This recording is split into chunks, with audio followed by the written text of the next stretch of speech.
नमस्कार दोस्तों। आज हम बात करेंगे इन्फ्लेशन टारगेटिंग यानी महंगाई लक्ष्य निर्धारण की, जो आरबीआई की मौद्रिक नीति का सबसे अहम हिस्सा है। क्या है इन्फ्लेशन टारगेटिंग?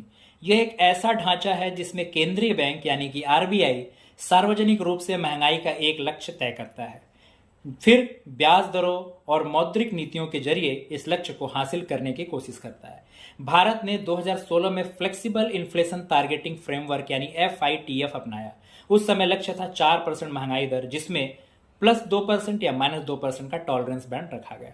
2016 से अब तक का यह सफर पिछले 9 सालों में भारत की औसत महंगाई दर 4.9% रही। इस फ्रेमवर्क ने भारत की अर्थव्यवस्था को काफी स्थिरता दी, लेकिन एक चुनौती भी सामने आई। सीपीआई बास्केट पुराना हो चुका है क्योंकि लोगों के खर्च करने का पैटर्न बदल गया है। अब इसमें स्वास्थ्य, एजुकेशन और अन्य नई जरूरतों को शामिल करने की जरूरत है।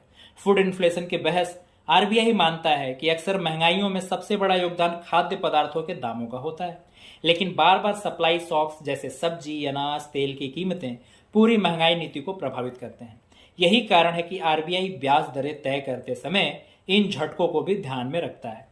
ग्लोबल प्रैक्टिस और आगे का रास्ता यह बताता है कि अमेरिका का फेडरल रिजर्व लॉन्ग रन महंगाई लक्ष्य 2% मानता है, लेकिन वहां पर्सनल कंजम्पशन एक्सपेंडिचर यानी पीसीई को भी ध्यान में रखा जाता है। यूरोप और एशिया के कई देश भी महंगाई लक्ष्य आधारित नीति अपनाते हैं। भारत के लिए भी आगे चलकर सीपीआई बास्केट में सुधार और बेहतर डेटा इंटीग्रेशन जरूरी हो जाएगा।